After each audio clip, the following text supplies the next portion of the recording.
सुप्रभात विद्यार्थी। आज हम पाठ 10 बहू की विदाई के बारे में बताएंगे। इस कहानी में समाज में दहेज की समस्या के बारे में बताया गया है।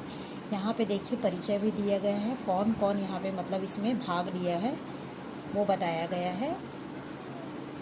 जीवनलाल एक धनी व्यापारी, मतलब उसका अवस्था क्या है 50 वर्ष। जीवनलाल की पत्नी राजेश्वरी, रमेश उसका बेटा, उसकी बहू और उसकी बहू का भाई, उसके बारे में बताया गया। आइए हम इसका पठन करना स्टार्ट करते हैं। जीवनलाल एक धनी व्यापारी, अवस्था 50 वर्ष। राजेश्वरी जीवनलाल की पत्नी, अवस्था 46 वर्ष। रमेश जीवनलाल का पुत्र, अवस्था 22 वर्ष। कमला रमेश की पत्नी, अवस्था 19 वर्ष। प्रमोद कमला का भाई, अवस्था 23 वर्ष। ठीक है, आइए हम पढ़ना स्टार्ट करते हैं।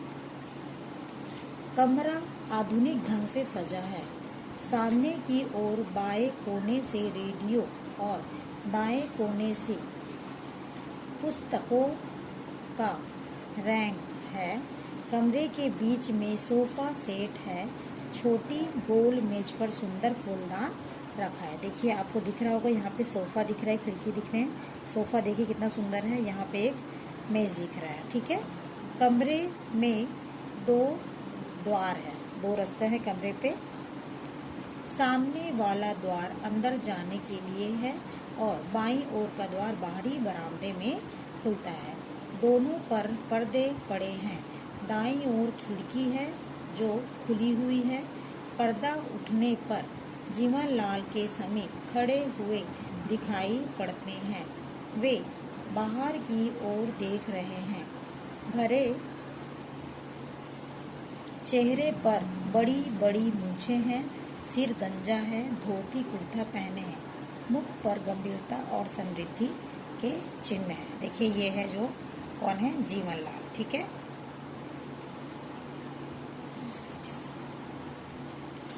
उनसे कुछ दूर हटकर ही प्रमोद विनम्र भाव से खड़ा। ये जो है प्रमोद है और ये कौन है, जीवनलाल। वह पैंट और शर्ट पहने हैं। चेहरे पर निराशा जन्य करुणा भाव है।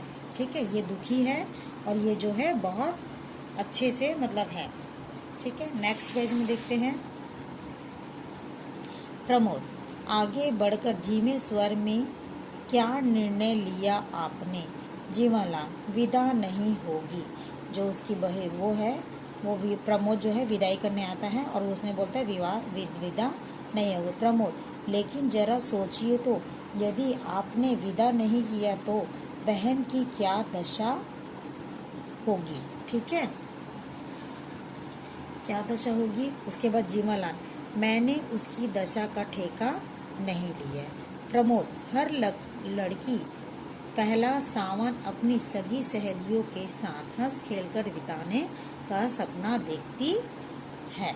यहाँ पे जो प्रमोद जो है उसकी बहन जो है कमला, उसको लेने आया है। ठीक है, उसका भाई है, उसको क्या बोल रहा है, अभी सावन का महीना चल रहा है तो हम मेरी बहन का मैं विदाई करने। सावन की पहली शादी, जब पहली शादी होती है उसमें सावन में पहली बार जो पहला तीज होता है उसमें वो सब अपने मायके जाती है। तो जैसे ही मतलब सावन आता है, जो प्रमोद रहता है वो उसको कहाँ लेने जाता है, उसकी ससुराल, और बोलता है कि उसकी सखी सहेली के साथ हंस खेल कर बिताने का सपना देखा है। जीवनलाल जानता हूँ। जीवनलाल सोफे पे बैठकर जम्हाई लेते हैं, मानो प्रमोद की बातों में उब रहे हो। प्रमोद यह जानकर भी, जीवनलाल अपना निर्णय सुना चुका हूँ, विदा नहीं होगी। प्रमोद यदि मैं कमला को बिना लिए ही गया तो माँ का हृदय टूट जाएगा। वो बोलता है कि मैं अपनी बहन को लेके नहीं जाऊंगा तो माँ का जो है दिल टूट जाएगा। जीवनलाल मैं मजबूर हूँ। अगर माँ बहन का इतना ही ख्याल था तो दहेज पूरा क्यों नहीं दिया? तो जीवनलाल है वो उसको बहुत दहेज का लालच रहता है, इसलिए वो प्रमोद को बोलता है अगर तुमको माँ बहन का इतना ही चिंता था तो दहेज पूरा क्यों नहीं दिया, बोलता है। प्रमोद दिन स्वर में, अपनी सामर्थ्य के अनुसार जितना भी हो सका हमने दे दिया। फिर भी अगर आप, उसने बोल रहा है कि हम लोग के पास जितनी हैसियत थी उतना ही हमने अपना दहेज दिया है। जीवनलाल कड़े स्वर में, अगर तुम्हारी सामर्थ्य कम थी तो अपनी बराबरी का घर देखते झोपड़ी में रहकर महल से नाता क्यों जोड़ा। जो है वो जीवालाल है प्रमोद को जोर से सुनाते हुए बोलता है, अगर तुम्हारे पास इतनी ताकत नहीं थी, हिम्मत नहीं थी, तो आपने ऐसा क्यों सोचा कि झोपड़ी में रहने वाला महल का सपना क्यों देखा, ऐसा बोलता है। प्रमोद हाथ जोड़कर जी, वो बेचारा क्या करता, हाथ जोड़कर क्या बोलता है, जी।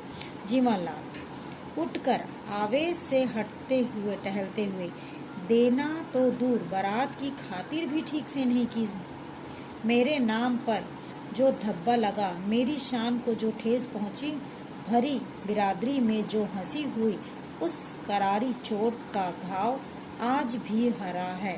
जाओ कह देना अपनी माँ से कि अगर बेटी विदा करना चाहती है तो पहले उस घाव के लिए मरहम भेजे।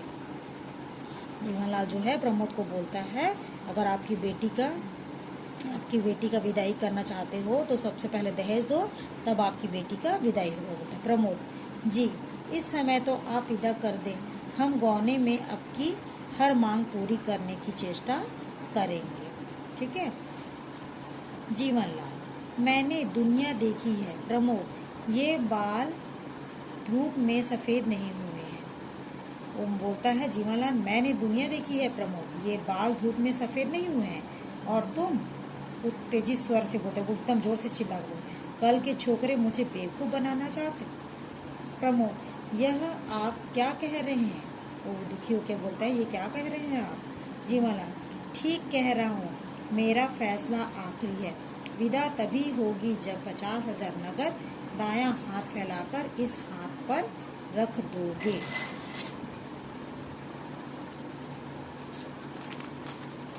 नेक्स्ट पेज में देखते हैं प्रमोद जो है वो बोलता है आवेश में, यह तो सरासर अन्याय है, शिकायत आपको हमसे है। उस भोली भाली लड़की ने आपका क्या बिगाड़ा है जो विदा न करके आप उससे बदला ले रहे हैं। अगर रमेश बाबू होते, इतने में कमरे में राजेश्वरी का प्रवेश, ठीक है। जय वो बोलता है कि अगर रमेश बाबू होते तो राजेश्वरी, उसकी पत्नी बोलती, मुझसे शर्म कैसी, मेरे लिए जैसा रमेश वैसी ही तुम, बोलो कितना रुपया चाहते हो। वे प्रमोद जी रुपए की तो कोई बात ही नहीं, वे तो। फिर वो राजेश्वरी बोलती है प्रमोद की ओर गूढ़ दृष्टि से देखती हुई, बोलो कितना रुपया लेकर से विदा करने की तैयार है, चुप क्यों हो, बताओ। वो प्रमोद राजेश्वरी जो है बोलती है कि आप बताओ कितना रुपया लेके आए हो करके। प्रमोद धीमे और उदास स्वर में बोला, 5,000।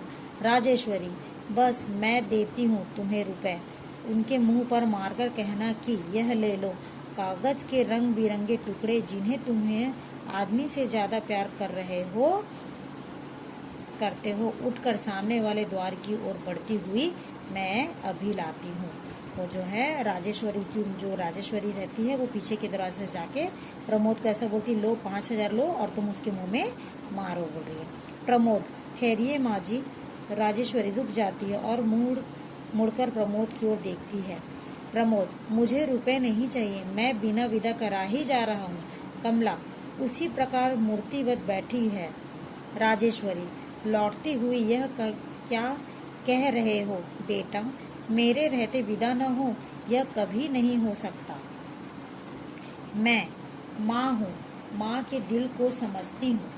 भारी स्वर में, जिस तरह उतावली होकर मैं गौरी की राह देख रही हूँ, उसी तरह तुम्हारी माँ भी कमला की राह देख रही होगी। नहीं, विदा जरूर होगी, तुम अकेले नहीं जाओगे। ओके, टुडेज वर्क कंप्लीट बेटा, थैंक यू।